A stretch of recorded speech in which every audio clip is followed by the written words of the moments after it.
네, 시작하겠습니다. 어, 오늘 주제는 지금 이제 뭐 저번 영상에서는 2026년에 이제 투자 관련된 트렌드를 좀 말씀을 드렸고 기술 관련된 테크 관련된 부분들이 이제 올해 좀 집중하셔야 될 것들을 좀 설명을 드렸는데 오늘 할 내용은 사실은 뭐 일주일 정도밖에 안 지났지만 그 전 방송한 거하고 일주일인가요? 아마 일주일일 것 같네요. 저번 주에 했나? 저번 주에 했는지 제가 기억이 안 나는데 시간이 너무 빨리 가서 지금 하여튼 1월 한 달 동안에도 굉장히 많은 부분들이 변했습니다. 상황이 많이 변했고 한국 같은 경우는 이제 제가 이제 한국 자산에 투자하고 있는 것들도 뭐 정부에서 뭐 특별한 뭐가 안 나오는 것처럼 아마 보였을 텐데 몇 개 중요한 것들이 좀 나왔어요. 1, 2주 동안 소식들이 나왔고 그리고 제가 이제 실제로 투자하고 있는 부분들에 대해서 뭐 문제가 생기거나 아니면 또 복잡한 좀 한국 쪽은 안 좋아지고 있죠. 계속 상황이 심각하게 안 좋아지고 있고 뭐 뉴스나 이제 매체 통해서 그리고 이제 뭐 유튜브 같은 영상들 유튜브 하시는 뭐 전문가분들 뭐 경제 전문가가 됐든 뭐 어떤 각 분야 전문가분들이 하시는 걸로 어 내용들이 제대로 전달이 되실지는 모르겠는데 제가 봤을 때는 좀 왜냐면 제가 보는 채널이 뭐 전부 다 모든 채널을 보지는 못하기 때문에 주로 어찌됐든 보는 채널들을 봤을 때는 제일 중요한 것들은 정작 전달이 안 되는 것 같아요. 그냥 뭐 무슨 국내 주식 많이 올랐다. 뭐 그리고 더 오를 거냐 아니면 뭐 떨어질 거냐 뭐 이런 얘기들 하고 뭐 부동산 관련된 것도 그냥 막연하게 이제 뭐 더 어떤 규제 같은 게 생길 것 같다. 뭐 그냥 다들 그냥 예상 정도만 끝나는 것 같아요. 실질적으로 변화하고 있는 상황은 그렇게 제대로 못 알려주는 것 같더라고요. 그래서 오늘 방송은 일단은 그 내용 위주로 진행하고 강의라고 할 수 있는 부분들은 이제 뒷부분에서 진행하겠습니다. 일단 요 내용들 지금 화면에 보이시는 내용부터 좀 정리를 하자라고 하면 26년은 사실은 국내 쪽에서 투자 자산 관련된 거는 주의하실 것밖에 없으세요. 장점은 거의 없고요. 뭔가 뭐 투자 기회가 있다거나 음, 돈을 벌 수 있다거나 이런 것들. 물론 뭐 국내 주식으로 작년 말부터 해서 이렇게 환율이 오르면서 같이 오른 것도 있지만 어찌됐든 주식이 오른 것 때문에 수익을 내신 분이 계실지 모르겠는데 올해는 그렇게 되기는 힘드실 것 같아요. 많이 힘들 것 같고. 그래서 일단은 각 좀 투자 자산별로 설명을 드리겠습니다. 그 정말 얘기하기 싫은데 이거 부동산 같은 경우는 지금 부동산을 이제 안 가지고 계신 분들, 무주택자 분들하고 아마 지금 유주택자로 좀 나눠서 얘기해야 될 것 같은데 부동산을 가지고 계신 분들은 어떻게든 팔아야 돼요. 있는 걸 다. 그 다주택자라고 봐야 되겠죠. 다주택자는 팔아야 되는데 아마 그거 관련된 건 유튜브에 좀 나오는 것 같아요. 그 올해 이제 하반기부터죠. 올해 아마 6월까지 겁니다. 그 양도세 중과가 되는 게 있거든요. 그러니까 집을 주택을 매도를 하면 다주택자 같은 경우는 세금을 굉장히 많이 내는데 그게 여태까지는 최근 뭐 한 4년 동안은 그게 이제 유예가 되어 왔었거든요. 그래서 집을 많이 가지고 있는 다주택자도 집을 팔면 1주택자 파는 거랑 똑같은 수준으로 이제 그 그렇게 똑같은 수준이라고 그러면 안 되겠구나. 그냥 중과가 되는 거. 더 세금을 많이 매기던 거를 이제 예외를 처리를 해줬었습니다. 다주택자한테. 근데 이제 올해 그게 26년 아마 6월까지인가로 제가 알고 있는데 26년 6월이면 이제 그게 끝날 거예요. 그래서 그거를 뭐 무슨 이제 선거 기간 동안 다시 유예를 시켜주네 만에 뭐 이런 얘기가 나오고 있습니다. 그러니까 집을 최대한 사람들한테 이제 집 많이 가진 사람들이 집 파는데 부담이 없게끔 여태까지 해왔는데 뭐 앞으로도 그거를 지금 갑자기 이제 뭐 6월 달에 끝나서 사람들이 집을 아무리 비싸게 팔아도 전부 다 세금으로 뜯기는 상황이 되면 집을 안 팔 테니까 그러면은 이제 집을 뭐 또 매도하는 사람이 없으면 집값이 올라갈 테니 뭐 그거를 또 핑계 대면서 뭐 유예를 해준다 안 해준다 뭐 이런 걸 가지고 얘기를 할 것 같아요. 지금도 얘기가 나오고 있고 근데 그런 거랑은 상관이 없이 뭐 제가 계속 방송 얘기했지만 부동산은 투자할 가치가 없습니다. 한국 부동산은 특히 주택이죠. 주택을 빼고 나머지도 사실은 다 이미 투자 가치가 없고, 주택 같은 경우는 그냥 내가 한국에서 살아야 되기 때문에 어쩔 수 없이 1주택 정도, 무주택자분들은 주택 하나를 가지는 분들이지, 그런 역할만 하는 거지, 뭐 그 외에 투자 가치는 없습니다. 이미 집을 지금 가지고 있는데, 뭐 예를 들어서 내가 자녀한테 나중에 새로운 집, 자녀가 이제 분가를 하기 위해서 뭐 새로운 집을 준비해 준다든가, 그런 것도 이제 꿈을 꾸시면 안 돼요.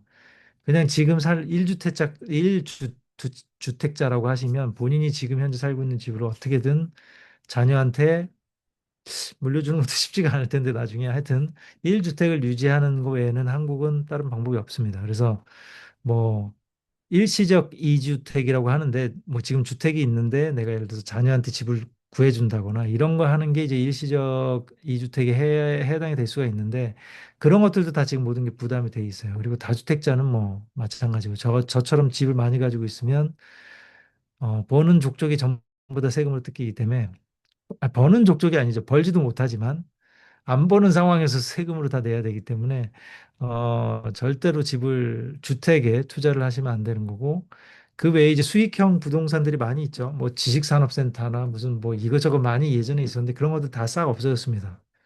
없어졌다는 건 대부분 다 경매형으로 갔죠. 경매 왜 주택들이 지금 경매로 다 들어가고 있냐? 왜 경매 시장으로 나가냐? 이제 그런 것들에 대해서는 뭐 다른 유튜버 분들도 많이 얘기하시는 것 같아요. 기본적으로 뭐냐면 가장 기본적인 이유는 전세 때문에 그렇게 된 겁니다. 그러니까 뭐 전세 사기나 전세 사고에 대해서 얘기들을 많이 하시는데 전세의 시스템의 가장 기본적인 문제가 뭐였냐면 전세 대출이 이제 문제가 됐던 거거든요. 임차인한테 전세 대출을 해주면서 예를 들어서 집이 2억이면 전세 대출을 임차인한테 예를 들어서 2억을 해줬다 그러면 임차인은 대출 2억을 받아서 집주인한테 2억을 보증금으로 주지 않습니까?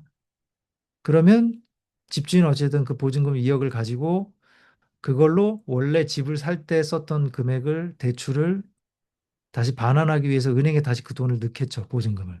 그럼 실질적으로 봤을 때 겉으로 그냥 아무 문제 없이 봤을 때는 아, 집은 2억짜리고 2억에 대한 레버리지, 그러니까 2억에 대한 부채는 전세 임차인한테 결과적으로 이 보증금 형식으로 넘어가서 전세 임차인이 2억만 가지고 있는 어떻게 보면 사실 금융 쪽에서 봤을 때 대출 그 채권으로 봤을 때는 굉장히 건전한 채권이에요. 안전한 채권인 거거든요.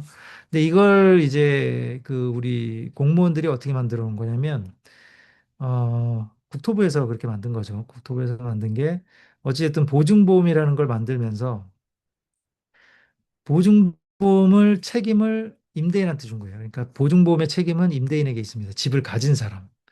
그게 이제 어떤 효과냐면 임차인이 보증금을 줬을 때 이걸 못 갚을 수가 있으니 그걸 대비해서 보험을 들어놔라. 라고 해서 임대인이 이제 혹시라도 임대인이 보증금을 못 돌려줄 걸 대비해서 임대인이 보험을 들어놓은 건데 여러분이 잘 임대인이 그런 임대인 역할을 안 해보신 분들은 잘 모르실 거예요. 근데 그게 보험이 실제로 보험이 아니에요. 보험이 아니라 내가 예를 들어서 2억짜리 전세를 주기 위해서 내가 집이 있는데 2억짜리 전세를 주기 위해서 보증보험에 가입을 하면 어떤 일이 생기냐면 제가 마치 2억의 빚이 있는 것처럼 2억을 제가 대출받은 것처럼 은행권에는 등록이 됩니다. 그러면 어떻게 되냐면 임차인은 본인이 이 집에 전세를 들어오려고 2억을 대출을 받았고 저는 뭐냐면 임대인은 이 임차인한테 보증금을 받으면서 이 보증금을 못 돌려줄까 봐 보증보험 가입을 하면서 은행권에서 또 뭐냐면 은행권 금융권으로 봐야 되겠죠. 보증공사도 금융권이니까. 보증공사 쪽에서 저한테 마치 2억을 아직 대출도 안 해줬어요. 안 해줬지만 대출을 해준 것처럼 설정을 잡아버려요. 미리. 그러면 어떻게 되냐면 집은 2억짜리인데 재밌는 거는 지네들 이제 그 정부에서 봤을 때 이제 사람들의 어떤 부채 수준이나 이런 것들을 판단할 때 전세 대출과 제가 이 보증보험 가지고 있는 보증보험을 가입한 보험이죠. 말은 보험인데 보험을 가입한 그 2억 합쳐서 4억의 부채가 있는 것처럼 된 거예요. 채권이 존재하는 것처럼. 그러니까 집은 2억짜리인데 채권은 4억이 존재하게 되는 겁니다. 금융권에. 근데 이 내용이 지금 여러분들 계속 보시면 뭐 가계부채가 늘어난다 이런 거 계속 그런 원론적인 얘기만 매체에서 계속 얘기하니까 그것만 믿지만 실제로 일부러 그렇게 구라를 치는 거예요. 공무원들과 금융권들이 다 알고 있으면서 구라를 치고 유튜브 하는 친구들은 이런 걸 절대 얘기를 안 해요. 모르든가, 뭐 모를 수도 있죠. 몰라서 얘기를 안 할 수도 있지만 제가 보기엔 그걸 모를까요, 과연? 뭐 다들 보면 지들도 집이 다 있어가지고 유튜버들도 지들도 임대 주는 것처럼 얘기를 하는데 아니면 모를 수도 있죠. 실제로는 구라고 집을 한 번도 임대를 준 적이 없고 잘 모르는 상황일 수도 있는데 제가 보기에는 뭐 저는 제가 판단했을 때 알면서 일부러 그냥 그거 얘기해서 지들한테 도움될 게 없으니까 얘기를 안 하는 걸로 봅니다. 그래서 어찌됐든 집이 있으면 그 집의 두 배에 해당하는 지금 같은 경우는 이제 일반 이제 아파트가 아니라 그 전세가율이 높은 다세대 주택, 빌라나 오피스텔을 말씀을 드리는 거예요. 빌라나 오피스텔 같은 경우는 2억짜리다 그러면 채권이 4억이 잡혀 있는 거고 3억짜리다 그러면 채권이 6억이 잡혀 있는 거예요. 두 배가 잡혀 있어요. 그렇게 느는 걸 보고 뭐 무슨 가계부채가 늘어난다 이런 개소리를 하면서 정부도 그렇고 계속 이제 그 이자 가지고 장난을 친 거죠. 이자를 가지고 장난을 친 거, 걔네들이 무슨 이자 한 번이라도 낮춰준 거 보신 적 있습니까? 최근 몇 년 동안. 뭐 유튜버 애들 가끔 나와서 뭐 몇 년, 2018년, 뭐 19년 얘기하면서 그때는 이자가 낮았다 이런 개소리를 하는데 그 개소리고 그거는 기준 뭐 관련된 뭐 한국은행에서 발표한 그 이자율을 얘기하는 거고 실질 금리는 그렇게 떨어진 적이 한 번도 없어요. 계속 높았어요. 계속 높은 상태에서도 사람들이 전세로 들어가야 되니까 전세 대출 이자는 조금 쌀 때가 있었지만 전세 대출 이자도 막 6%, 7% 간 게 이미 2, 3년이 넘었습니다. 그러니까 이런 집은 자산은 2억짜리인데 거기다가 채권을 두 배로 만들어가지고 뻥튀기를 시켜가지고 여태까지 경제 시스템을 계속 그렇게 끌어온 거예요. 3, 4년을. 이게 지금 언제부터 시작된 거냐면 문재인 정부니까 2018년 이후부터 시작된 일이라고 보시면 돼요. 그래서 대통령이 누구고 그런 정부, 제가 얘기하는 그 대통령 그 시기를 얘기하는 거는 대통령하고 상관없습니다. 저는 계속 이제 글을 쓰지만 이 공무원들, 행정부 공무원들, 여러분들이 알고 있는 주민센터에 있는 주민센터나 우리 그 행정직 공무원들 있죠? 예, 그 친구들이 이런 사태를 만들어 놓은 거고, 우리 그 선출직 공무원들 있지 않습니까? 그러니까 뭐 투표를 해서 뽑는 우리 입법부는 또 별개고요. 정치인들은 입법부입니다. 입법부고 그분들은 이 의회에 들어가서 법을 만들고 이제 이 행정부를 견제하기 위해서 만든 것들이 입법부고 입법부는 상관이 없어요. 입법부는 어차피 5년마다 갈아치우는 그냥 단순 노무직이라고 생각하면 되고 중요한 건 이 행정부에서 일하는 공무원들이 지금 이런 것들을 만들어 놓은 거예요. 이런 장난을 친 거예요. 이 친구들은 정권이 바뀌면서 한 번도 바뀌질 않았습니다. 여러분들이 제가 보기엔 한국 분들이 많이 헷갈려 혼동하는 게 있는데 무슨 대통령이 바뀌면 공무원들이 바뀌는 줄 아나 본데 대통령이 바뀌어도 공무원 안 바뀌어요. 공무원은 그대로입니다. 얘네들은 그냥 철밥통이죠. 그냥 그대로 계속 한 번 공무원 됐으면 지들은 계속 가는 거예요. 아쉬울 게 없고 대통령이 됐든 무슨 장관이 됐든 걔네들 와봤자 한 4, 5년 하고 또 어차피 나가 떨어질 거. 걔네들 말 듣지도 않아요.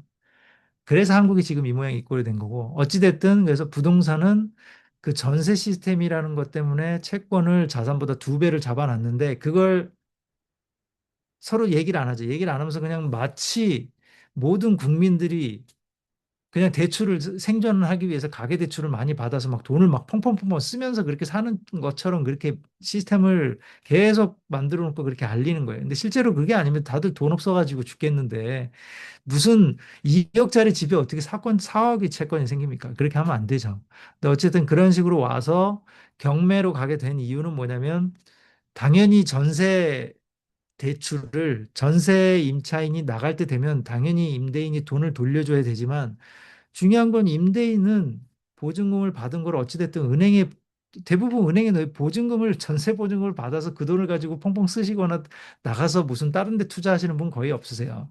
보통은 전세 보증금을 받으면 그거를 쓰는 곳은 대부분은 은행에다가 내가 대출 받은 걸 다시 대출을 갚는 용도죠. 그렇기 때문에 전세 임차인이 보증금을 주면 그걸 은행에다 갚았다가 예를 들어서 이 전세 임차인이 다시 나가겠다. 이제 뭐 계약 종료가 됐든 중도에 나가겠다라고 하면 정상적으로는 임대인이 은행에다 다시 요청해가지고 그 보증금을 다시 빌려서 은행에 이자 내면서 이 임차인한테 돌려주면 깔끔한 거거든요. 그럼 법적으로 뭐 무슨 규제를 만들 필요 아무것도 없어요. 전세는 그냥 그 상태로만 만들어 놓으면 어찌됐든 이 임대인이 가지고 있는 부동산을 중심으로 해서 부동산을 담보로 해가지고 채권이 생긴 거기 때문에 어차피 채권이 2억, 보증금이 2억이다. 그럼 2억이 임대인한테 들어왔다가 임대인이 이 2억을 다시 은행에 넣었다가 필요하면 다시 은행에서 2억 빼서 임차인한테 돌려주고 면 끝입니다. 아무런 문제 생길 게 없어요. 근데 그거를 은행들이 장난을 치는 거죠. 왜 장난을 치는지 잘 이해를 못 하시나 본데, 은행에서 실질적으로 이런, 원래는 전세 대출 같은 경우는 예를 들어서 2년짜리로 보통 계약하지 않습니까? 그러면 2년 굉장히 안전한 대출이기 때문에 전세 대출도 해줬던 거고, 여기서 예를 들어서 임대인이 은행에서 나 전세 보증금 갚기 위해서 2억 대출해 주시면 제가 갚을게요라고 해서 빌려주는 것도 굉장히 안전한 거예요. 담보물이 있는 상태이기 때문에. 그래서 원래 안전하게 해도 되는 건데 그걸 마치 사고가 터질 거기 때문에 돈을 못 빌려드립니다. 또는 빌려드린 원금 당장 갚으세요. 이런 식으로 하기 때문에 그 상황에서 문제가 터지는 거예요. 은행에서 돈 갚으라고 하면 못 갚기 때문에 경매가 넘어가는 거예요. 그냥 근데 이제 그런 거 앞뒤 다 빼고 지금은 무슨 집이 경매에 넘어갔다 그러면 그 집주인이 무슨 사기꾼 새끼거나 아니면 무슨 능력 없는 인생이 완전 인생 하자인 애들이 무슨 재산을 날려먹어서 경매가 집이 넘어갔다고 생각하는데 그게 이제 B 아파트에 있다가 그런 문제들이 있다가 지금 이제 아파트까지 오게 된 상황입니다. 지금 그게 이제 작년부터 시작이 됐고요. 아파트도 왜냐하면 이제 공무원들과 은행권 애들이 이제 눈이 튼 거예요. 이쪽에 야 이거 돈 빌려주는 척해서 빌려주고 이것저것 핑계 대가지고 나중에 한 번에 확 뺏으면 어차피 돈 못 뱉어내니까 이거 부동산 우리가 다 뺏을 수 있겠는데 이쪽으로 돌아간 거예요. 그러니까 여러분이 생각하듯이 순수하게 무슨 공무원들이 뭐 어떤 정책을 실패를 해서 또는 은행원들은 나름 열심히 우리를 도와주려고 대출을 잘 해주려고 했는데 무슨 거시경제가 안 좋아서 뭐 원금을 회수한다 이렇게 생각하시는 분들이 있을지 모르는데 그거는 헛소리고요. 지금 얘네들 공무원들과 은행원 얘네들은 눈이 뒤집혀 있는 거예요. 이미 새로운 비즈니스 모델을 찾아낸 겁니다. 야, 이렇게 하면 국민들의 돈을 뺏을 수 있구나. 간단해요. 지금도 아파트 똑같습니다. 아파트 짓는다고 하면서 야, 아파트 우리 분양가 6억이야. 뭐 6억짜리 없죠. 6억짜리로 6억짜리를 얘기하면 안 되고 지금 뭐 아파트 분양가 10억이다. 그러면 야, 우리 10억 이제 분양가인데 일단 계약해. 그러면 계약금 넣지 않습니까? 20% 정도 넣어야 되거든요. 그러면 10%만 예를 들어서 받는다. 그러면 10% 넣고 90% 중에 중도금 대출은 또 무이자로 나옵니다. 무이자로 나오는 데 있어요. 그럼 중도금 같이 대출 딱 해가지고 한 5억 정도 들어갔다고 10억에서 한 5억 정도 들어갔다라고 보면 5억 들어간 상태에서 국토부 애들은 간단합니다. 야 이제 보니까 아파트에 돈들 많이 들어갔네. 우리 국민들 돈 좀 뺐자. 그럼 무슨 짓거리를 하냐면 지금처럼 은행에서 뭐 잔금 대출 못하게 해버리는 거예요. 뭐 6억으로 제한 이 이상한 짓거리를 딱 해버리면 국민들 이 아파트 분양받은 사람은 잔금 내야 되는데 어떻게 잔금 못 낸단 말이에요. 그러면 그 전에는 뭘 했냐면 야, 그럼 우리가 5억까지 중도금 들어갔으니까 전세자라도 5억에 맞추면 전세 보증금 받아서 갚으면 그래도 이 집은 내 거겠네라고 생각하는데 이번 정부에서는 이번 정부랑은 상관이 없습니다. 이번에 이제 우리 이 금융권 애들과 국토부 애들이 아주 이제 제대로 경험을 했기 때문에 그런 걸 냅두지 않는 거죠. 야, 전세도 다 막아버려. 전세 막으면 손해볼 사람은 아무도 없어요. 어차피 전세자는 뭐 돈이 없으면 어차피 못 들어오니까 전세자가 손해 볼 일 없고 집을 분양을 받아놓은 애들은 중도금까지 이미 들어갔어요. 그리고 그 상태에서 잔금을 못 넣으면 잔금 못 넣으면 그냥 어떻게 되냐면 그럼 이 집은 경매 넘어가는 거예요. 아무 이유 없이 나는 내 나름대로 뭐 예를 들어서 10억짜리 집을 분양을 받으려고 어떻게든 당첨돼 가지고 1억 구해서 겨우 넣고 뭐 예를 들어서 나머지 4억을 중도금 대출까지 해줬는데 5억이 빚이 있는 상태에서 아파트는 구경도 못 했는데 집이 경매로 넘어갑니다. 그냥 분양권이.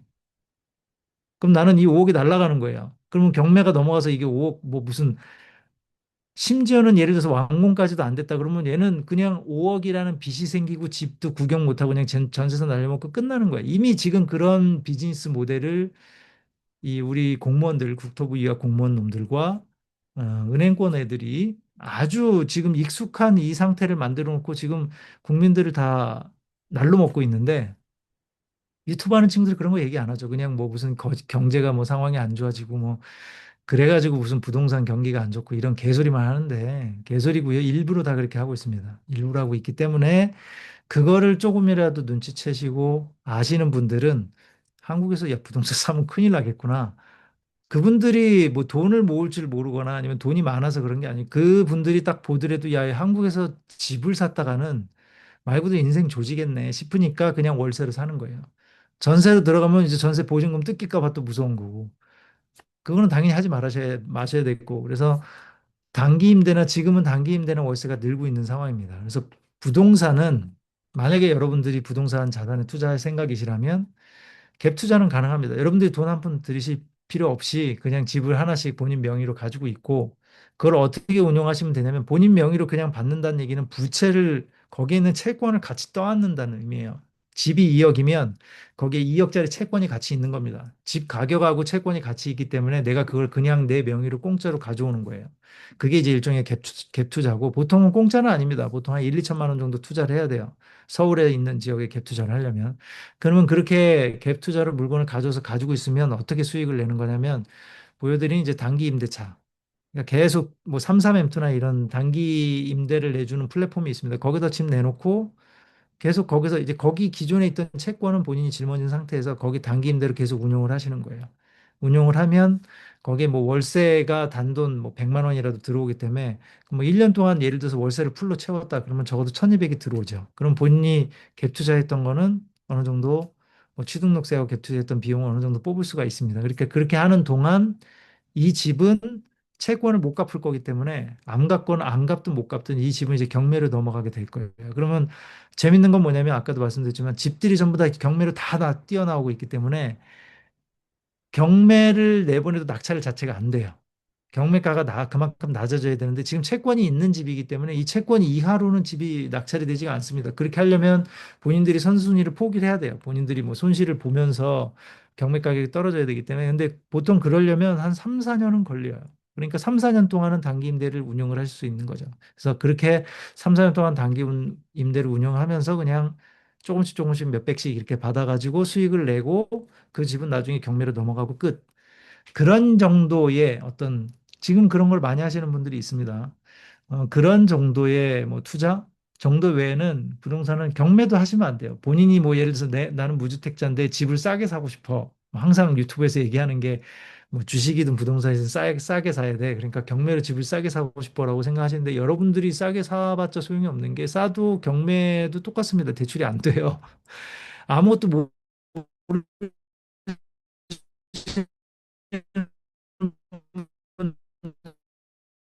이렇게 나가놓고 가서 대출에 안 원래 경매를 잘 받기 전에 집이 있으면 그걸로 대출이 나올지 안 나올지를 물어보고 하셔야 돼요.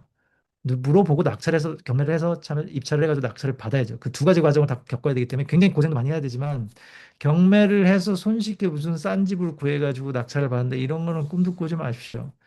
여러분들이 잘못했다가는 크게 덤태기 쓰는 게 경매이기 때문에 경매보다는 오히려 갭 투자가 더 안전한 거죠. 만약에 돈이 있으신 분이라면 갭 투자를 해놓고 얼면 그냥 갭 투자 하시는 게 나아요. 그리고 갭 투자 해놨다가 뭐 예를 들어서 그 채권을 또 뭐 은행에서 빌려서 갚을 수도 있는 거기 때문에 얼마든지 뭐 은행에서 빌려서 갚으면 그것도 또 채권입니다. 어차피 대출이니까. 근데 어쨌든 부동산은 그만큼 어 지금 현재뿐만 이미 이렇게 한국의 부동산의 가치가 없어진 거는 언제부터였냐면 정확하게 한 21년도쯤부터라고 보시면 돼요. 2021년부터 해서 이런 일들이 생겨서 지금 이제 5년째입니다. 그냥 부동산이 이렇게 계속 꼬꾸라지고 있는 거예요. 꼬꾸라지고 있는 상태로 이미 5년 동안 왔는데 관심이 없는 분들은 무슨 유튜브에서 맨날 뭐 30억, 50억 이런 거 무슨 저기 고터에 얘기하는 거 뭐 그런 거나 들으면서 본인들은 평생 그런 집은 사실 수도 없는 분들이 맨날 그런 얘기만 들으면서 한국 부동산이 뭐 오르네 마네 이런 거 걱정하시는데 그런 거 걱정하지 마시고 이미 바닥이고요. 아무도 가치가 없기 때문에 안 사는 거예요. 샀다가는 공무원 놈들한테 뺏기기 때문에 공무원 애들하고 은행권에 뺏기기 때문에 부동산 아무도 투자를 안 하는 거고 1주택을 겨우 가지고 싶은데 내가 1주택을 30억짜리 고터에 있는 거 뭐 어디 그쪽에 있는 거를 사서 고속터미널에 가서 사시고 싶다. 그것도 세금을 너무 모르기 때문에 얘기하시는 거고 30억짜리를 여러분이 가지고 계시면 3대가 작살이 납니다. 그걸로. 3대를 망하게 만드는 거예요. 30억짜리 가지고 있으면. 물론 여러분들 전 재산이 한 뭐 2, 300억 있다. 그러면 뭐 30억, 50억짜리 집은 별 큰 문제는 아니겠죠. 근데 30억짜리 가지고 있으면 어떤 일이 생기는지 제가 다른 방송에서 많이 말씀드렸기 때문에 무슨 아파트 30억 그 한국에선 30억짜리 주택이라는 건 가치 없습니다. 그냥 그 30억이 됐든 3억이 됐든 그냥 갭 투자로 예를 들어서 3억짜리 집 가지고 있는 게 훨씬 더 속편하시기 때문에 어쨌든 절대 공동사는 건들지도 마시고 주의하셔야 될 것들입니다. 그 외에 무슨 뭐 상가, 건물 이런 것도 다 가치가 없어요. 여러분들이 투자하셔가지고 거기에 투자금 대비 저번에 계속 말씀드렸지만 한 4% 이상의 수익을 올릴 수 있는 방법이 아무것도 없습니다. 근데 지금 금융시장에서 자산시장에서 1년에 4% 이상 수익을 올릴 수 있는 게 얼마나 많은데 그 많은 수익 올릴 수 있는 거 내버려 두고 그 무슨 건물이니 뭐니 이따위 거에 투자를 하신다고 그렇게 하실 이유가 전혀 없으세요. 일본에 가보시면 일본 부동산도 뭐 이제 버블이 꺼졌다가 다시 좀 뭐 올라오네 마네 뭐 이상한 얘기들 하는데 제가 보기엔 일본 정도까지는 가격이 떨어져야 정상이에요. 일본 정도까지는 떨어져야 되는데 그 정도까지 안 떨어지잖아. 아직도 멀었으니까 계속 내리 꽂히고 있는 중이기 때문에 부동산은 건들지 마십시오. 아, 이 내용만 벌써 30분을 해버렸네. 자, 그리고 두 번째 핀테크. 핀테크 관련된 거는 이제 엊그저께인가 또 나왔죠. STO 관련된 거.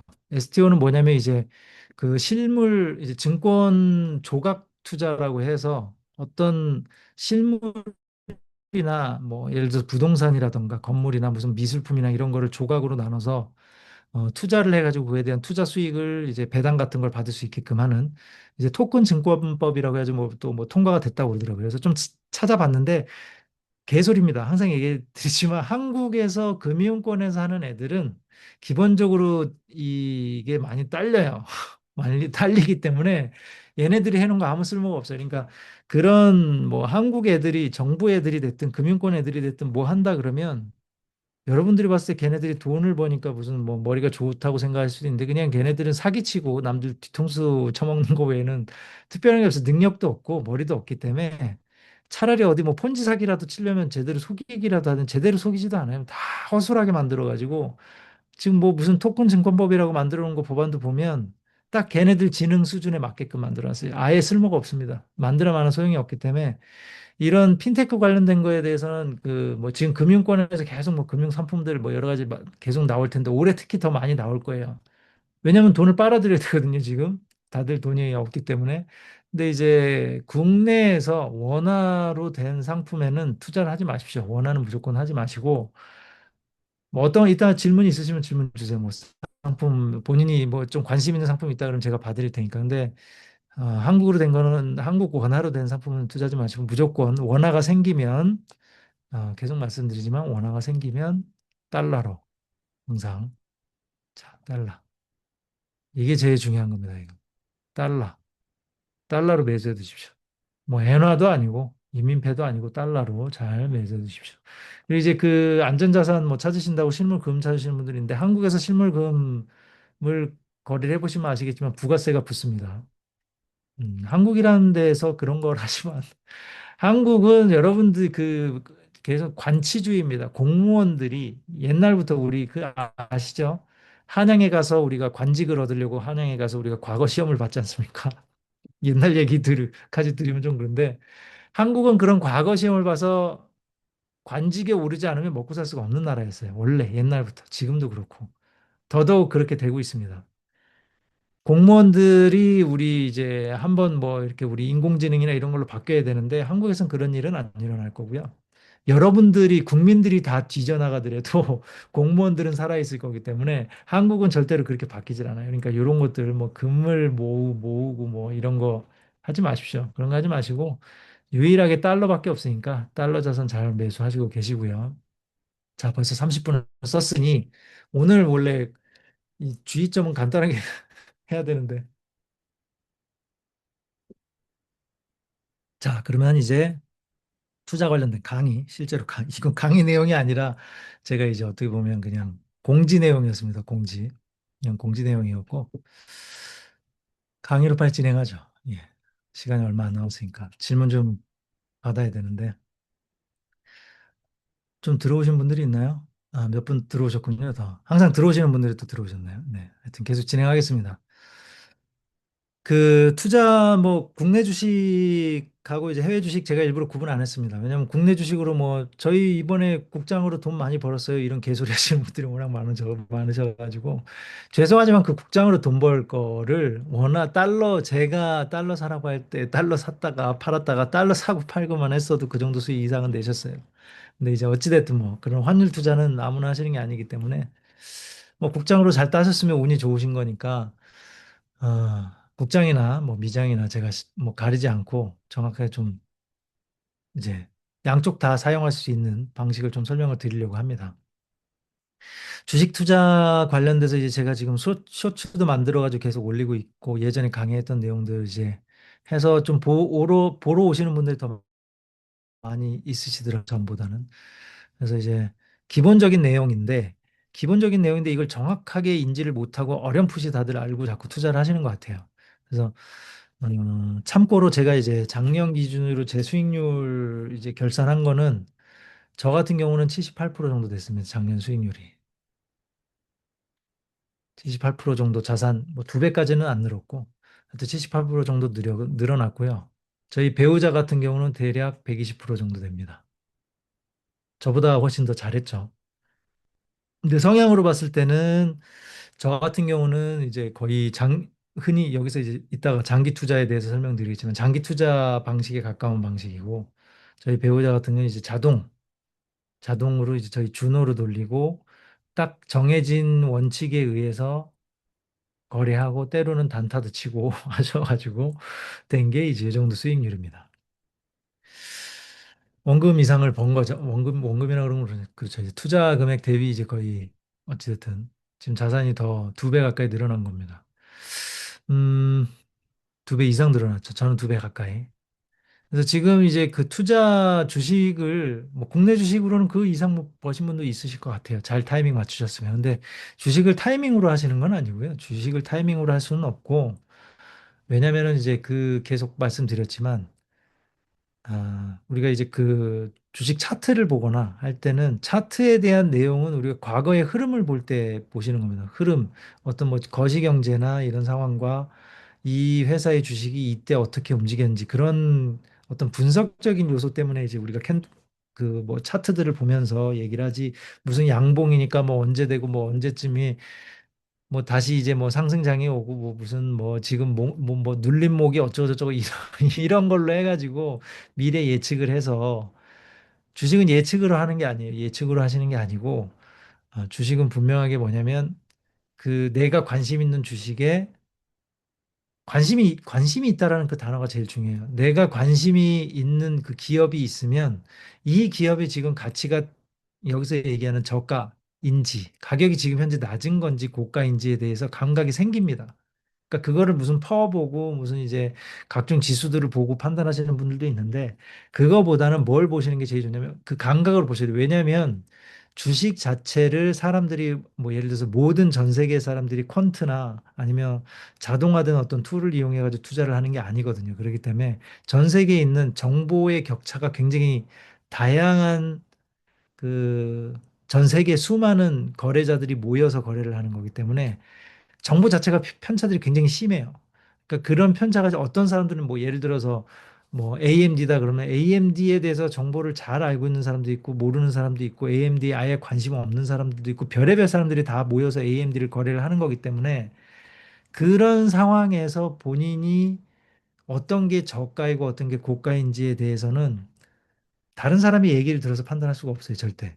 본인이 그걸 판단해야 되고, 본인이 판단하는 기준도 뭐냐면 그런 퍼만으로 단순히 뭐 얘기를 해가지고 지금 뭐 두 배니 뭐니 무슨 텐베거를 가니 이런 거를 누가 얘기하기 전에 본인이 바로 느낌이 올 정도로 그 기업에 대해서 관심이 있으셔야 돼요. 그래서 저가 매수가 됐든 고가 매수가 됐든 고가 매도가 됐든 본인이 이 기업을 모르면 이 판단 자체를 못 합니다. 아예 해당 종목을 모르면. 그렇기 때문에 주식 투자의 기본은 첫 번째로 그 기업을 잘 아시는 쪽에 투자하셔야 돼요. 그래서 포트폴리오는 제가 항상 얘기하지만 많아봤자 10개. 저 같은 경우는 보통 5개 정도를 운영한다라고 말씀드린 거고. 그건 왜냐면 내가 직접 일하는 회사도 아닌데 남의 회사에서 어떤 일이 일어나는지 항상 관심을 가지기에는 10개도 굉장히 많아요. 해보시면 아시겠지만 내가 10개의 기업에 대해서 항상 무슨 일이 생기는지 관심을 가지기가 굉장히 어렵습니다. 그래서 저 같은 경우는 5개 정도만 집중을 해도 이게 그 시점에 지금 현재 트렌드에서 얘네들이 무슨 일을 하고 있는지 계속 매일매일 걔네 뉴스만 봐도 5개의 기업이 무슨 뭘 하고 있는지를 따라가기가 힘들어요. 근데 뭐 10개도 하고 어떤 분들 제가 저번에도 예를 들어 드렸지만 어떤 분들은 이게 제 포트폴리오라고 하면서 딱 보여주셨는데 200개 종목을 하시더라고요, 투자를. 아니, 그 뭐 분산 투자하라면서요. 그래서 200개 종목, 분산 투자는 그렇게 종목으로 분산을 하라고 그런 게 아닌데, 그분은 이제 종목을 한 200개 하세요. 그래서 그러면 200개 기업이 뭐 하는 회사인지도 모르고 그냥 투자하시는 것도 있고. 그러니까 그런 식으로 해서는 절대로 주식 투자를 해서 돈을 못 법니다. 그런 분들이 돈을 벌면, 그럴 수는 있죠. 그냥 200개 주식 사놓고 잊어버리고 한 10년 있다가 꺼내본다.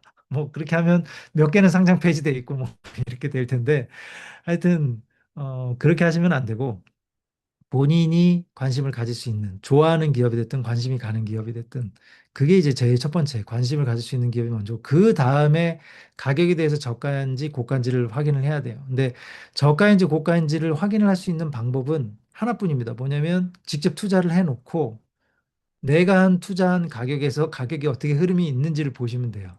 그러니까 나는 이 회사를, 예를 들어서 테슬라라는 회사를 잘 몰랐는데 사람들이 하도 얘기하니까 이제 해보고 싶어 라고 하면, 지금 이 가격이 뭐 440, 430 가는 게 이게 고가인가 저가인가라고 했을 때 본인은 모른단 말이에요. 그러면 남들이 뭐 옆에 사람한테 물어보면, 야 지금 예전에 야씨 200달러였는데 뭐 이런 얘기하는 입장에서는, 야 그러면 지금 꼭지겠네. 200달러인데 440이라고 그렇게 얘기하는 사람들도 있을 거고, 어떤 사람은 야 그게 아니 예전에도 400까지 갔다가 지금 다시 떨어졌어 뭐 이렇게 얘기하면, 그래 그러면 지금 적정 가격인가. 다른 사람의 정보를 계속 들으면 본인의 기준이 서지를 않습니다. 그렇기 때문에 중요한 건 뭘 해야 되냐면, 잘 모르는 주식인데 내가 이 기업에 관심이 있고 앞으로 투자를 하고 싶다 그러면 일단 한 주 정도만 사놓으세요. 그냥 그 시점에, 생각나는 시점에 사놓으면, 일단은 내가 한번 보자, 추이를. 그래가지고 440에서 예를 들어서 딱 샀어요. 그럼 440에 보고 한 달 정도 지켜보시면 돼요. 한 달이라는 시간은 굉장히 깁니다. 투자 쪽에. 투자 쪽에서 굉장히 긴데, 한 달 동안 그냥 그 기업을 쭉 보세요. 이 기업이 뭘 하고 있는지. 내가 예를 들어 440이 사는데 이 주가가 어떻게 움직이는지 보시면, 한 달 정도 지켜보시면 얘가 저가인지 고가인지, 그리고 이 회사가 무슨 일을 하고 있는데 내가 샀을 시점이 어떤 시점이고, 지금 얘네 회사들이 이렇게 움직이는데 주가가 이렇게 움직이네라는 게 눈에 들어오기 시작하는 게 한 달 정도 걸려요. 물론 그게 완벽하진 않을 겁니다. 한 달 정도, 그냥 그거는 연애랑 비슷한 거예요. 한 달 정도 연애해보면, 한 달 정도 연애한다고 다 아나요? 모르잖아요. 하지만 어느 정도 감은 잡을 수가 있죠.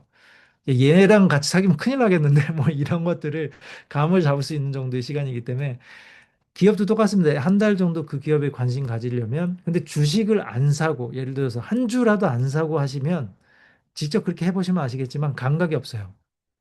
저번에 내가 관심 가졌던 게 400달러에 관심 가졌었나? 200달러에 전혀 그런 게 안 남습니다, 기억에. 그렇기 때문에 한 주를 사놓으라고 말씀드린 거예요. 한 주 사놓으면 내가 샀던 게 기억이 안 나더라도 기록이 있기 때문에, 한 주 사는 게, 야, 이게 440에 샀는데 나중에 막 380, 350 뭐 이렇게 떨어지고, 야, 그럼 내가 그때 꼭지에 샀나? 한 달이 지나서. 그렇게 생각하실 수도 있을 거예요. 그러면 그런 시점에 그 기업이 한 달 동안 어떻게 해왔는지, 그리고 앞으로 뭘 할 건지 쭉 보면, 내가 샀을 때 시점은 잘 모르겠지만 지금 예를 들어서 너무 떨어졌는데 지금 보니까, 야, 이 회사는 그래도 너무 잘하는데? 그러면 그게 저가라는 뜻이에요. 지금 현재 가격이. 그러면 어떻게 하시면 되냐면, 어느 정도 그게 확신이 드는 시점에 이제 매수를 하시면 됩니다. 그럼 예를 들어 처음에 한 주 샀는데 그거보다 떨어졌어요. 떨어졌는데 봤을 때 이 회사는 여전히 잘하고 있고 매출도 잘 날 것 같아. 매출 외에는 볼 거 특별 없어요. 그 특별하게 없습니다. 그 회사가 성장 가능성은 어찌됐든 매출을 보셔야 되기 때문에. 그 안에서 물론 내부적으로 재무제표를 다 들여다보면서 얘네들이 비용을 어디다 쓰는지, 어디다 투자를 하는지 이런 걸 보는 것도 중요하지만, 그냥 단순한 숫자로 우리가 그냥 그 공시 자료만 보고 판단하면 매출 보는 게 제일 편하니까. 매출은 이상하게 얘는 계속 늘고 있는데 왜 가격은 떨어지지? 그럼 뭔가 이상하니까 지금 저가라고 생각하고 지금 사자.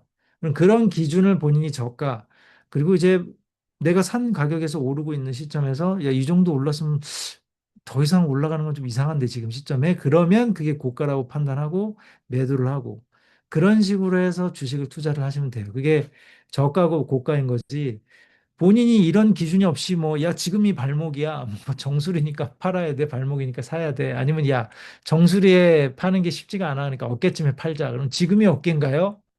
뭐 맨날 물어보는 거 외에는 안 돼. 본인이 기준이 없으면 남들한테 물어보고 본인의 어떤 투자 원칙이 없는 상황이기 때문에 계속 끌려다닐 수밖에 없습니다. 그렇게 해서는 돈을 못 벌기 때문에, 정확하게 본인이 기업에 대해서 판단을 하고 최소 이제 한 주 정도 가지고 가격 움직이는 걸 보면서 얘가 지금 기업이 어떻게 하고 있는지 관심을 계속 가지면서 그거에 따라서 가격을 이쯤에는 내가 사야 되겠다. 이쯤엔 내가 팔아야 되겠다. 그 기준을 잡으라고 말씀을 드리는 겁니다.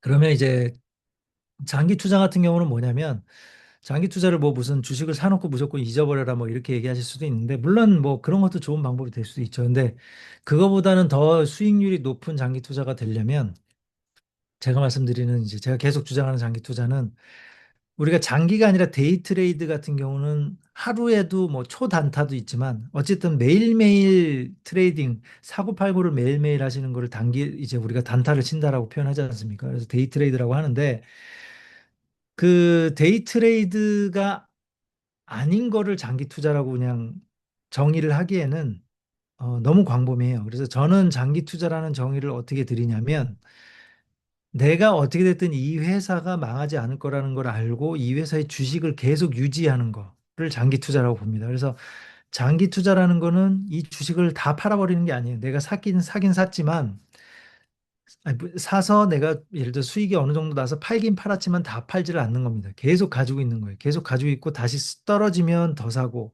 오르면 조금씩 팔고 떨어지면 더 계속 모으고 또 오르면 조금씩 팔고 하면서 계속 본인이 보유량을 늘려가는 거. 이게 저는 장기 투자라고 제가 정의를 드리는 거고 그냥 단순하게 사놓고 잊어버리는 거는 장기 투자는 아닙니다. 그거는 거의 방치죠.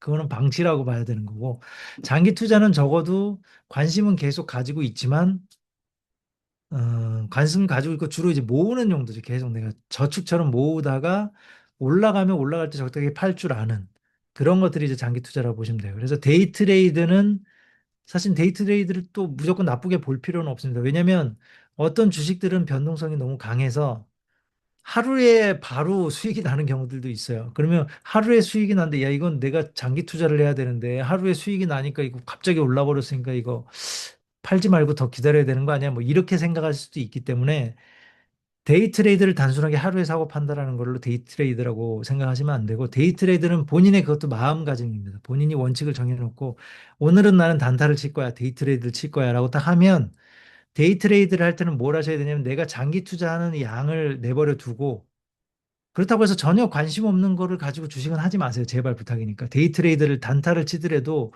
내가 관심 있는 기업을 가지고 치십시오. 왜냐하면 데이 트레이드를 하다가 잘 물리거든요, 보통은. 단타를 칠 때 잘 물리고 안 물리는 방법은 하나뿐이에요. 손절을 해야 돼요, 중간에. 근데 저는 계속 얘기하지만 주식 투자는 절대로 손절하는 거 아닙니다. 그럼 손절을 안 하면서도 데이 트레이드를 했을 때 좋은 방법은 뭐냐면 막 당일날 단타를 한 두세 번 치다가 수익을 내다가 어느 날 턱 물렸다. 그럼 물렸다고 생각하지 말고, 이건 내가 장기 투자 중이야. 라고 스스로 정신 승리를 하라는 의미입니다. 그래서 데이 트레이드를 그런 식으로 하면 데이 트레이드 그 단타를 치는 스트레스도 덜해요. 그래서 나는 오늘 하루에 뭐 예를 들어서 내가 계속 꾸준하게 AMD 뭐 자꾸 AMD만 얘기하면 안 되겠군요. 뭐 예를 들어서 엔비디아다. 엔비디아를 나는 꾸준하게 장기 투자를 하고 있지만 오늘은 봤을 때 너무 이게 보니까 사람들이 이슈도 많고 엔비디아 이슈도 많고 사람들이 뭐 예를 들어 유동성이 몰릴 것 같아. 투자자들이 지금 이제 여기저기 전 세계에서 이 엔비디아 주식을 많이 거래할 것 같아. 그럼 오늘은 좀 단타를 쳐볼까라고 했을 때는 그 분량을 본인이 양을 정하십시오. 정하셔가지고 하시되 양은 제가 추천드리는 거 어떻게 추천드리냐면 수익률을 어느 기준으로 잡으시냐면 내 수익은 오늘 하루 일당이다. 본인의 일당으로 생각하시면 돼요. 뭐 어느 정도 연봉을 받으시는지 모르겠지만 각자 뭐 예를 들어서 저 같은 경우는 평균적으로 제가 만약에 데이 트레이드를 한다 그러면 단타를 친다 그러면 저 같은 경우는 한 일당으로 한 40만 원 정도, 50만 원 정도를 잡습니다. 그래 오늘 하루 그냥 단타 쳐서 50만 원만 벌자. 요 정도 생각하고 하면 보통은 변동성이 높은 종목은 두세 번도 아니고 한두 번 하면 그냥 40만 원은 생기고 딱 남기 때문에 한 시간도 아니죠. 장 시작하고 나서 단타로 한 번, 두 번 정도 하고 40만 원 딱 따면 오케이. 그냥 신경 안 쓰고 또 이제 그냥 가만히 지켜보다가 뭐 심하게 떨어지거나 그러면 이제 사고 다시 올라가면 팔고 요 정도 느낌으로 단타를 치기 때문에 데이 트레이드 할 때 이런 식으로 하시고 꼭 반드시 본인이 장기 투자하는 종목 내가 이거는 주식을 꼭 오래 가지고 가고 싶어. 그런 종목을 이용해서 데이 트레이드를 하는 거를 추천을 드립니다. 그래서 오늘은 지금 요 내용을 좀 간단하게 강의를 했고, 이 내용은 제가 이제 2월, 지금 일정으로는 2월 12일 날, 2월 12일에 한국에 가서 한국에서 이 오프라인으로 좀 더 구체적으로 이제 각자 얼굴 이렇게 대면 상황에서 조금 더 이제 주식 관련된 거를 노하우를 많이 설명을 드리려고 해요. 왜냐면 지금 사실은 뭐 제가 주식을 하는 이유는 그거는 예전에 많이 설명드렸었는데 제가 주식을 하는 이유는 왜냐면 저는 경력으로 따지면 지금 한 35년 됩니다. IT 쪽에. 개발자로 35년을 했고 그 전에는 박봉의 일을 하다가 뭐 억대 연봉이 되고 높은 연봉을 받으면서 일을 하면서 안정적인 생활이 될 거라고 생각을 했지만 어 나중에 알게 됐죠. 실질적으로 내가 내 시간을 들여가지고 돈을 버는 건 웬만큼 벌어서는 손해를 봅니다, 계속.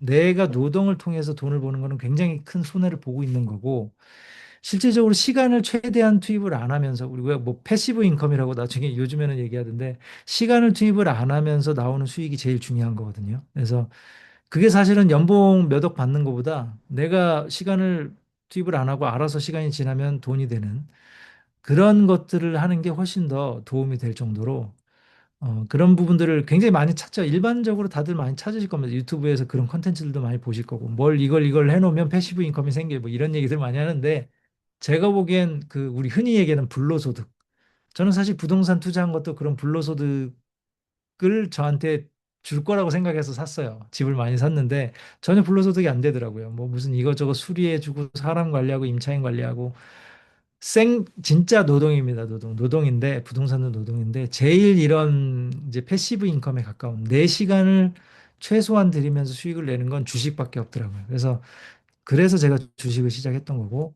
주식으로 수익을 내고 있는 지금 상황도 지금도 뭐 저는 이제 급여가 잘 낮은 편은 아니지만, 아무리 제 급여가 높아도 주식으로 버는 수익에 비하면 주식을 아까 얘기했듯이 4, 50만 원 뭐 이렇게 뭐 벌고 뭐 한 하루에 예를 들어서 단타 쳐서 100만 원을 번다라고 하면 제가 무슨 노동을 해도 그거만큼 수익이 나오질 않아요. 그렇기 때문에 주식을 꼭 하셔야 되는 거고 저는 당연히 이제 제 자녀한테도 주식을 계속 얘기를 하면서 주식을 해야 된다라고 얘기하고 있고 하지만 당장에 대부분의 나이가 어릴 때는 노동이 더 중요하다고 생각하죠. 본인의 커리어가 중요할 거라고 생각하고 내 커리어나 내 경력을 통해서 뭐 연봉을 계속 뻥튀기 하면서 새 회사들을 옮겨 다니면서 그러다가 어느 순간에 뭐 무슨 뭐 내 회사를 차려가지고 펀딩을 받고 뭐 이런 걸 근데 사실 그렇게 해가지고 사업해가지고 무슨 상장해서 엑시트하고 이런 거를 다 할 만한 시간에 주식을 하시면 주식이 훨씬 더 많은 수익을 가져다 주실 수가 있기 때문에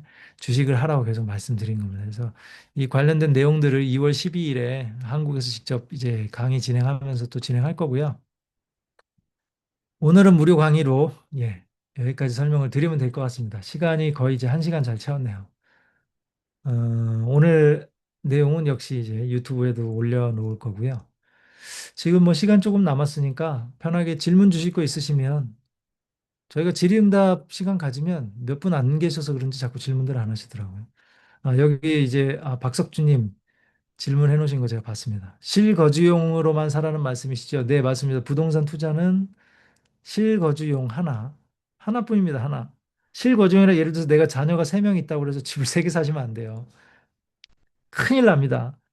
아까도 얘기했지만 예를 들어서 그냥 그렇게 얘기를 해보죠. 지금 내가 빌라를 한 2억짜리 샀는데 2억짜리 빌라를 샀어요, 서울에서. 근데 또 그게 하필이면 운이 좋게 이제 재개발이 된대요. 재개발이 되면 남들이 부러워하는 야, 이거 2억에 집을 샀는데 이 2억짜리 집이 10억이 되는 거예요, 빌라가. 그럼 남들이 봤을 때 야, 2억짜리 샀는데 너 재개발돼서 10억 되면 짱인데 8억을 벌잖아. 라고 개 착각을 하겠지만 전혀 그런 상황이 생기질 않아요. 그게 아닙니다. 재개발을 한다라는 거는 그 예를 들어서 분양가가 뭐 예를 들어서 2억짜리가 10억이 됐다 그러면 그 중간에 자기 분담금이라고 해서 분담금이 물론 10억까지는 뭐 8억까지는 아니겠지만 적어도 5, 6억이 들어간다는 얘기. 그럼 그 5, 6억을 빌려야 되는데 그 빌려야 되는 시점에 은행의 이자율이 어떨지도 모르고 그렇기 때문에 재개발이 돼도 문제예요. 근데 예를 들어서 그거를 내가 거의 한 10년 가까이 걸릴 겁니다. 2억짜리 주택을 사가지고 이게 재개발이 돼서 아파트로 변했다. 한 10년 가까이 본인의 인생을 바쳤어요. 그래서 야, 10억이 됐어. 근데 이게 운이 좋게 또 위치도 좋아요. 뭐 예를 들어 지하철역 바로 옆이야. 그래서 10억 분양가가 10억이었는데 바로 뭐 예를 들어서 극단적으로 한 10억이 늘었어요. 그래서 지금 매매가는 20억이래. 그럼 어떨 것 같아요? 기분 째질 겁니다. 야, 내가 집 하나인데 2억에 샀던 게 결과적으로 20억이 됐네. 10년 만에. 그럼 파실 수 있을 것 같습니까? 못 파세요. 못 팔고. 왜냐면 내가 이걸 20억에 팔고 나는 나가려고 하는데 나가서 다른 쪽에 20억을 가지고 살 수 있는 집이 없어요. 그 시점이 되면. 그러면 어떻게 되면 20억인데 팔 수는 없고 야, 그럼 이걸 뭐 대출을 받아서 다른 데 전세나 월세를 가든지 아니면 모르겠다. 여기서 살자. 살면 지금 20억인데 더 오르겠지. 그런 식으로 해서 예를 들어 지금 우리 강남에 흔히 얘기하는 50억짜리 주택이 됐다고 합시다. 그럼 이제 무슨 일이 생기냐면 자녀를 혹시라도 한 명이라도 낳으면 자녀한테 이 집 50억, 50억짜리 집을 물려주시기 전에 현금을 그러면 20억 이상을 마련을 하셔야 돼요. 왜냐하면 자녀는 그 집을 상속을 받으면 세금을 20억 이상을 내셔야 되기 때문에 보통 자녀가 그 집을 20억 이상 낼 수 있는 방법이 없기 때문에 50억짜리를 받으면 20억을 내기 위해서 이 집을 팔아야 되겠죠. 그렇다고 집을 20억에 팔지는 않을 거 아니에요. 어쨌든 집을 팔아야 됩니다. 근데 그 집이 얼마에 팔릴지 몰라요. 과연 50억에 팔릴까요? 근데 어쨌든 그런 상황이 되면 운이었으면 이제 어떤 상황이 되냐면 팔려고 내놨는데 안 팔려. 50억인데. 야, 안 되겠어. 40억으로 내려. 그 10억만 손해보면 팔리겠지. 팔아가지고 빨리 이걸로 아빠가 나한테 상속해 준 거를 내가 상속세를 내야 되겠어. 40억인데 안 팔려. 30억인데 예를 들어서 팔렸어요. 오케이, 30억에 팔렸으면 그러면 어떻게 돼요? 30억 팔린 거에 대해서 원래 집이 있었잖아요. 원래 집 가격이 있었고 이거를 내가 50억에 나는 물려받은 건 50억인데 30억을 팔아가지고 30억을 받은 거기 때문에 중요한 거 50억에서 나는 30억을 실제로 돈은 30억만 생겼지만 50억짜리 물려받은 상속받은 것 때문에 30억에서 그러면 적어도 25억을 내야 돼요. 25억을 세금을 내고 나면 나한테 남는 거 5억이네? 우리 아빠가 나한테 50억을 50억짜리를 줬는데 왜 5억밖에 안 남지? 이런 상황이 되는 겁니다. 3대가 망한다는 걸 우습게 생각하지 마세요. 그 50억짜리 지금 집 보면서 부러워하실 필요도 없고 뭐 그 사람들은 돈을 많이 벌어서 한 100억 정도 있나 보죠. 그냥 그렇게 생각하시고 그런 뭐 그런 데 있는 집을 부러워할 필요도 없고 오히려 불쌍하게 생각하셔야 돼요. 그리고 실제로 고속터미널에서 그 근처에 서식하시는 나이 드신 분들 보시면 경제 활동을 못 하셔가지고 종부세도 못 내시는 분들이에요. 그분들은 세금 계속 밀리다가 결과적으로 경매 넘어가고 뭐 그러면서 본인 20억, 30억 얘기하고 있다가 지 경매 넘어가고 경매로 그러면 20억짜리 지가 한 40, 30억까지 올랐다. 30억짜리 경매 들어가면 얼마일 것 같아요? 30억짜리 경매 들어가면 한 10억, 10몇 억에 이제 낙찰이나 되겠죠. 10몇 억에 낙찰되고 그러면 본인 그동안 세금 밀린 거 다 내고 나면 몇 억 남겠어요? 몇 억 남는 거예요, 그냥. 몇 억, 그거 뭐 예전에 가지고 있었던 거랑 뭐 타는 게 없죠. 부동산 자체는 실거주용도 비싼 게 있어서 좋을 필요가 없다는 얘기입니다. 그냥 실거주용은 내가 살 수 있는 집, 서울에서 교통 편한데 그냥 빌라 같은 거 하나 사든지 오피스텔 사가지고 거기서 평생 살면 좋은 겁니다. 평생 살다가 야, 여기 좁아서 안 되겠어. 결혼해서 옮겨야 돼. 그럼 그때 그냥 편하게 팔든지 아니면 월세 주고 그 다음에 뭐 새로운 걸 하나 뭐 사든지 그럼 한 2주택 정도는 겨우 세겠죠. 2주택부터 세금이 어마어마하거든요.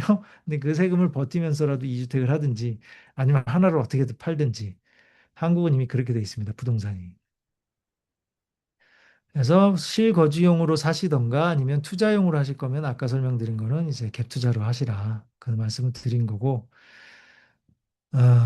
중요한 건 그런 부동산 같은 거 하지 마시고 한국도 예, 주식하십시오. 그리고 국장은 제가 항상 하지 말라고 말씀드렸는데 뭐 국장을 하실 거면은 하셔도 되고요. 근데 지금은 제가 보기엔 위험합니다. 왜냐하면 한국 기업들이 돈을 벌 게 없어요. 뭐 반도체 가지고 뭐 얘기하고 뭐 다 이러는데 미안하지만 한국에서 지금 돈 벌고 있는 거 중국뿐만이 아니라 미국도 자체적으로 가장 큰 수요처가 되는 쪽들이 직접 자체적으로 공급을 하려고 노력을 하고 있기 때문에 오래 가지 못합니다. 1년도 안 갈 거기 때문에 뭐 지금 대만하고 한국에서 지금 이제 한창 뭐 수출되고 있는 것들 그런 관련된 모든 산업이 금방 대체된다고 보시면 돼요. 수십 년이 아닙니다. 1, 2년 안에 대체됩니다. 다른 시장으로. 그러면 그 기업들은 돈 벌 거 없어요. 지금 한국에 있는 기업들이 돈 벌 게 뭐가 있어요? 잘하는 게 아무것도 없는데. 인공지능을 잘해 무슨 로보틱스 산업을 잘합니까? 전혀 미래 산업 관련된 먹거리를 준비를 안 해놨기 때문에 반도체는 지금 딱 수요가 맞아서 지금 그런 상황인 것뿐이지 반도체 이제 각자 각 나라에서 본인들이 생산하고 싶은 거 다 생산하면 한국하고 대만에서 뭐하러 그걸 수입을 합니까? 그런 상황이 이제 끝나간다는 얘기입니다.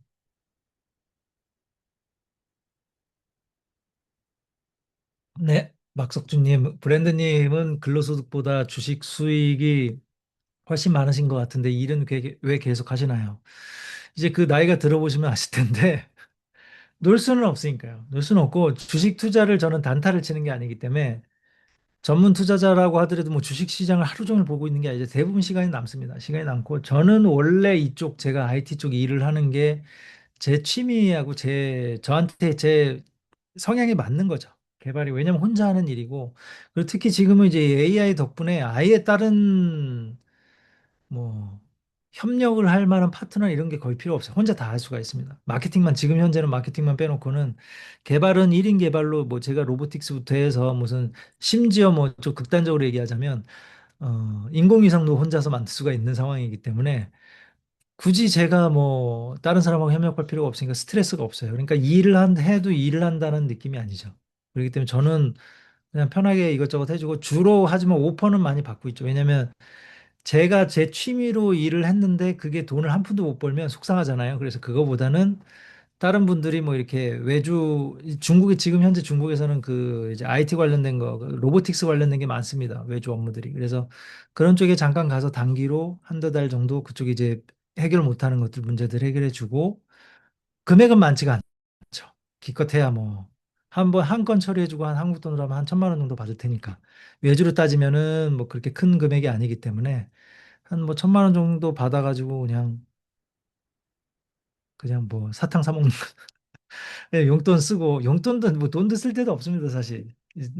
쉰 넘어가니까 뭐 친구도 안 만나고 뭐 아무것도 할 거 집에서 그냥 삼시세끼 와이프한테 이제 밥 차려 달라고 그러고 뭐 그냥 삼식이로 살고 있기 때문에 돈 쓸 것도 없고 기껏해 여행이라도 가야 되는데 여행은 이제 외부 오퍼 다른 업체들 거 외주를 받게 되면은 여행 가기가 쉽지가 않죠. 그러다 보니까 그런 타이밍이 맞지는 않는데 주식만 하면 사실은 먹고 사는 거는 큰 상관은 없죠. 예. 근로소득하고는 뭐 소득 자체 때문에 일을 하는 건 아닙니다. 저 같은 경우는. 지금도 이제 몇 가지 서비스들 제가 계속 개발해가지고 런칭하고 있는데 그게 무료인 서비스도 많고 그런 것처럼 돈 때문에 일을 하는 건 아니죠. 재미 때문에 하는 거니까. 근데 재미 때문에 일을 해도 항상 스트레스 받는 건 사람입니다. 다른 쪽에서는 스트레스를 안 받는데. 그래서 그만하고 싶죠. 그런 사람들하고 일을 하다 보면 피곤한 친구들이나 이제 사람을 화나게 하는 친구들하고 일을 하다 보면 아이씨 하기 싫다라는 생각이 들긴 하지만 뭐 그래도 재밌는 일이 재밌으니까 계속 하고 있는 겁니다. 아유 수진님 예 지금 들어오셨군요. 저희 금방 끝낼 건데 지금 내용 그 유튜브에 올라가니까 나중에 한번 보시면 되고 오늘 주식 관련된 내용은 이렇게 설명드렸고 원래 이제 공지 비슷하게 했던 건 요거. 그 국내에서 절대 자산 취득하지 마시라. 정하고 싶으면 요거 갭 투자 정도 하시거나, 갭 투자로 해서 단기 임대차 운영해 하셔라, 부동산은. 핀테크 관련된 거 아예 하지 마세요, 한국에서 하는 거. 그 한국 우리 금융권 애들이 카카오페이 무슨 토스가 잘한다, 뭐 이런 얘기들 많이 하시는데, 토스 같은 거는 잘하는 게 아닙니다. 여러분들이 생각했을 때 잘하는 것처럼 보일 수도 있지만 그 잘하는 게 아니라 여러분들의 수준이 한국의 수준이 너무 낮다 보니까 토스가 잘하는 것처럼 보이시는데 하여튼 잘하는 것도 아니고 한국에서 그 핀테크 금융 상품이나 무슨 뭐 STO 뭐 무슨 조각 투자나 이런 것들 나오는 거 아예 국내에 관련된 거 아무것도 하지 마십시오. 제가 굉장히 주의하셔야 됩니다. 제일 유일하게 하실 수 있는 거는 달러 매수. 한국 돈이 생겼다. 그럼 빨리 달려가셔서 달러로 바꾸시고 명동 환전소나 이런 데 가셔서 하십시오. 아, 디아블로요. 좋네. 디아블로 해본 지가 언제입니까? 아휴, 게임을 할 시간이 없네요. 게임을 좋아하는데. 제 뒤에, 예, 가려져서 안 보이시겠군요. 플스5도 저희 집에 2대가 있는데, 한 대는 여기 처박아 놨습니다. 욕심만 많아가지고 괜히 2대를 플스5를 사놔가지고.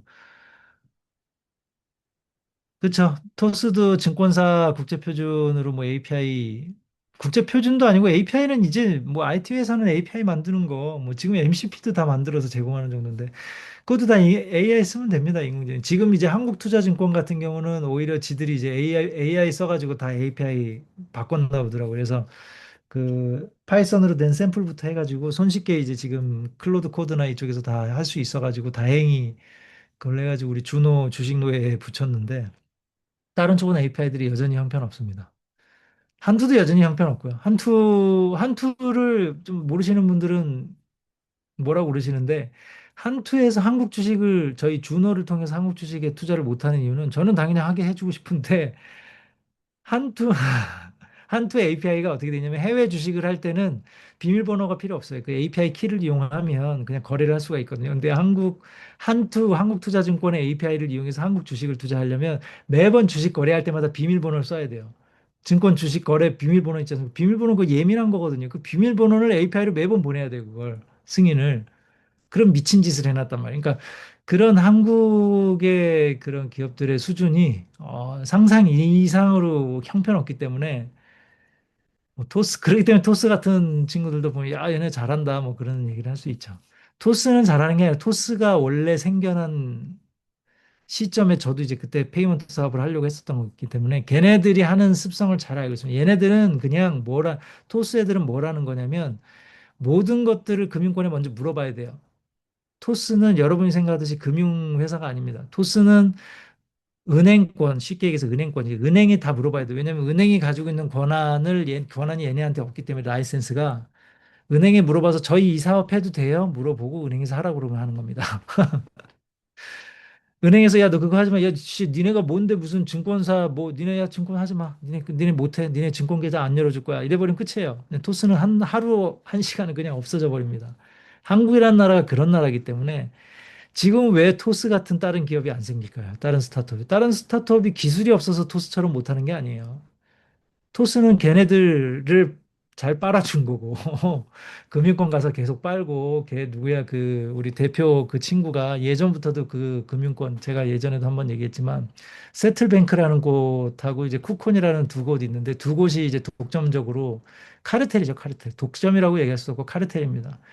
은행권들에서 이제 은행들의 은행장 하던 애들이나 뭐 이런 인간 쓰레기들이 나와가지고 그런 쿠폰하고 이런 데 들어가거든요. 그런 데 가서 무슨 이사진 하면서 무슨 월급 받고 그러고 있는데 그런 거 하면서 지들끼리만 그 국내에서 금융권 관련된 처리들을 할 수 있게끔 독점적으로 권한을 주기 때문에 걔네들만 지금 쓸 수 있고 토스도 그런 데서 거기 가서 싹싹 빌어가지고 API 가져와가지고 사용하는 거기 때문에 토스도 그렇고 카카오페이도 마찬가지입니다.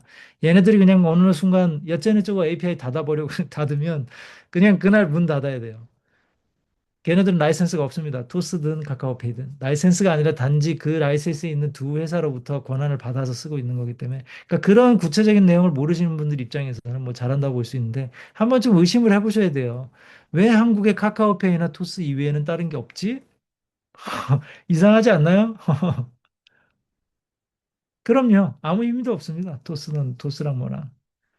카카오페이도 그렇고 카카오페이는 힘이 있어도 제대로 못하잖아요.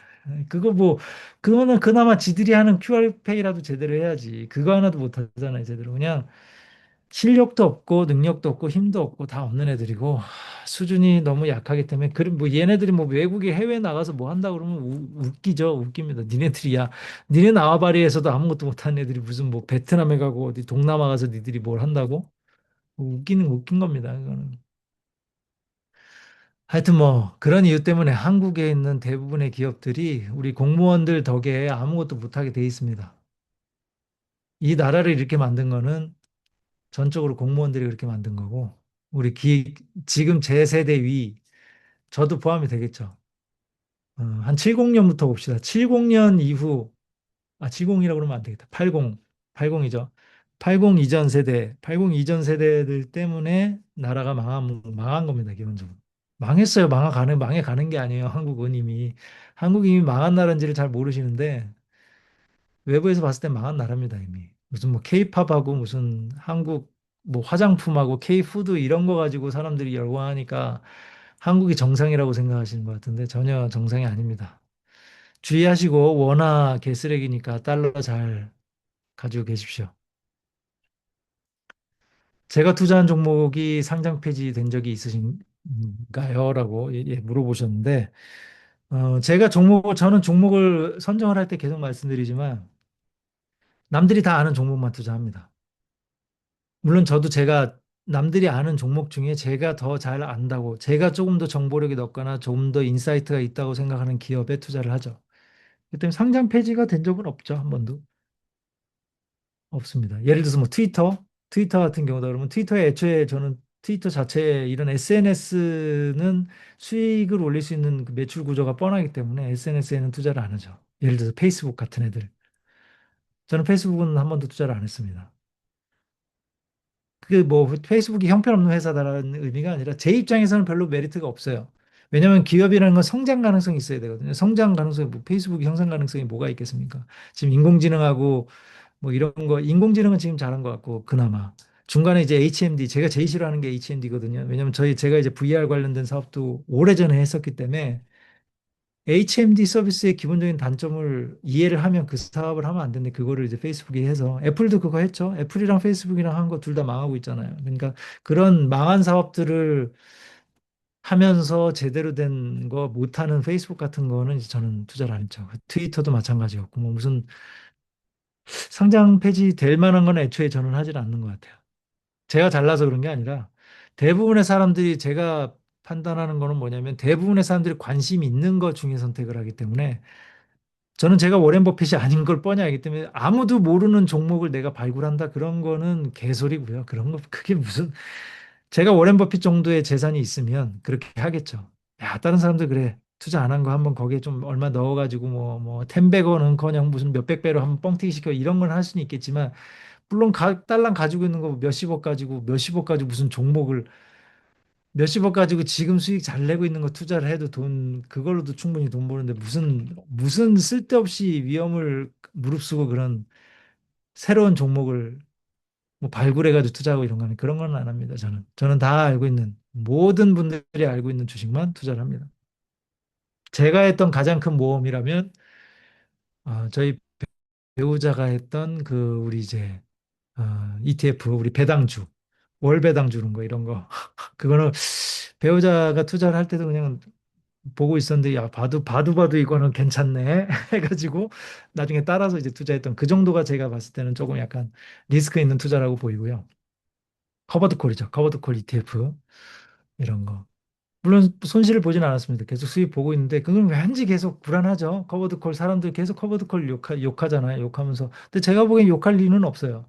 왜냐하면 주식 그 추이를 제가 보면 어찌됐든 잘하고 있는 게 보이기 때문에 그리고 그 이제 이 커버드 콜의 이제 원초 자산 기초 자산 자체의 구성을 보고하기 때문에 얘네는 잘 운영하네. 그러면 이제 그거는 제가 꾸준히 가기 때문에 그게 좀 제가 이제 다른 사람의 영향을 받아서 투자한 거고 나머지는 제가 그냥 다 알고 있는 거 남들도 알고 있는 것만 투자합니다. 또 다른 질문 있으십니까? 이거 쓸데없는 얘기를 많이 들었네요 또.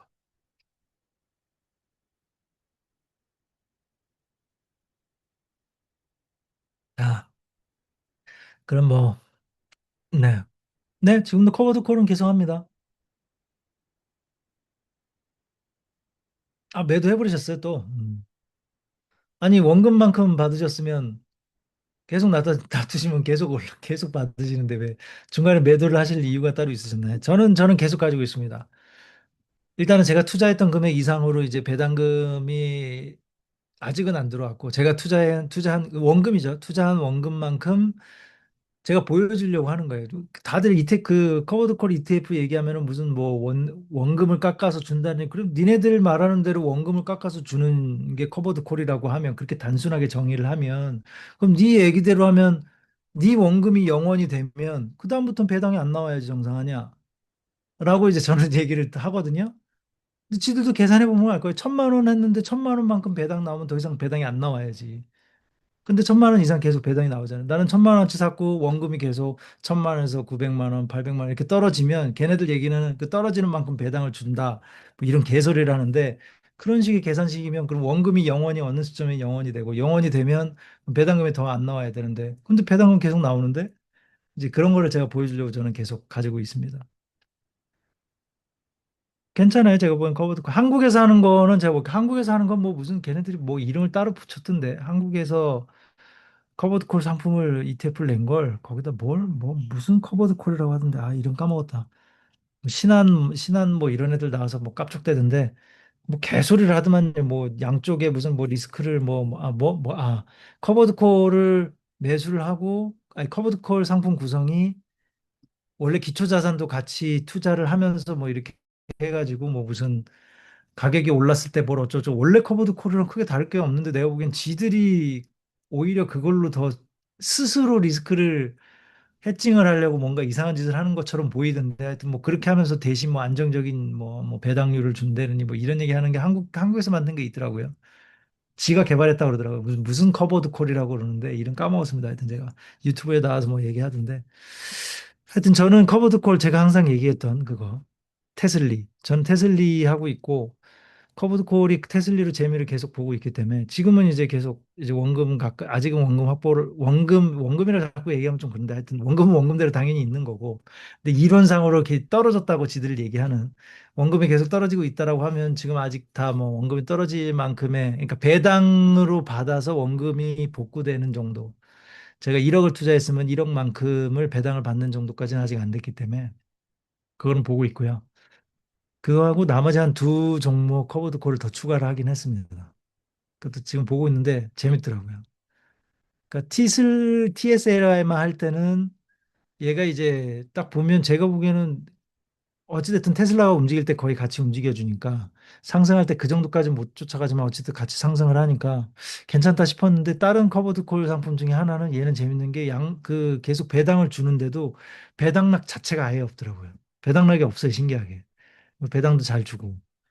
그래서 얘네는 무슨 사기를 치나 일단 그러면서 계속 그거는 지금 이제 투자를 하고 있는데 예, 있습니다. 재밌습니다. 그래서 이 커버드 콜 상품 그게 이제 아까 지금 우리 박석준 님이 얘기한 것처럼 따로 종목을 발굴을 한 건 아니고 그 이제 기초 자산을 보고 그 기초 자산하고 연관된 이제 커버드 콜 ETF를 살펴보다 보니까 특별한 애들이 몇 개 있더라고요. 그래서 거기에 지금 투자는 해보고 있어요. 근데 재밌더라고요, 거기는.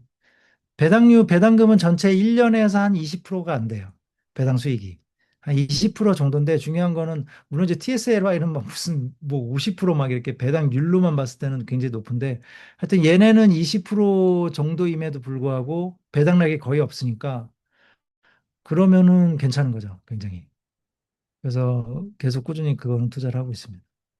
그래서 종목은 제가 추천을 안 드리기 때문에 TSLY는 워낙 제가 많이 말했으니까 같이 말씀드린 거고 나머지는 그런 거 한번 찾아보십시오. 기초자산 유명한 그 기업 것들 중 커버드 콜 중에 찾다 보면 재밌는 게 많이 있습니다. 저는 이제 푸트로 하기 때문에 푸트에서 그거 다 검색해가지고 이렇게 찾아보고 있고요. 인공지능을 쓰셔가지고 그런 종목을 검색을 하시려면 퍼플렉시티를 사용을 하시면 그게 이제 종목들 검색하고 그런 종목들의 시세나 아니면 어떤 기업 분석 같은 거 자료가 잘 나옵니다. 그래서 다른 뭐 채찌피트나 이런 거보다 퍼블리시티 이용하면 기업들 재무제표나 이런 것도 잘 봐주니까 그거 한번 이용해 보시면 기업 분석해가지고 원하는 회사를 찾으실 수도 있으실 거예요. 근데 뭐 그런 기업 뭐 종목 발굴이나 이런 건 저는 안 하니까 보통 추천드리는 건 잘 아는 남들 잘 아는 회사에 투자하십시오라고 얘기 드리는 겁니다. 또 궁금하신 거 있으실까요? 뭐 별로 없으니까 이렇게 몇 분 안 계시니까 편하게 마이크 키고 하셔도 됩니다. 키시고 싶으시면 텍스트로 남기셔도 되고. 달러 지금 환율이 얼마죠? 환율이 얼마까지 갔지? 뭐 지들이 떨어뜨려 놓더니 공무원 놈들 새끼가 다 떨어뜨려 놓더니 지들이 또 돈 바꾸려고 다 돈 바꾸고 나서 올려놓는 건지 워낙 장난질을 쳐대니 돈 가지고 지금 환율이 얼마인지 한번 보겠습니다. 왜 안 나오냐? 아, 1475인가요? 그러면 어제 야, 1475. 다시 1500 가겠네. 다시가 아니라 1500 가겠는데 좀 있으면. 아, 한 번에 떨어뜨렸었죠. 뭐 저번 주였나요? 하여튼 뭐 우리 미국 아저씨도 도와주고 해가지고 1460 몇으로 좀 떨어뜨리니 다시 75면 금방 80 가고 90 가고 또 이제 1500 가는 거죠.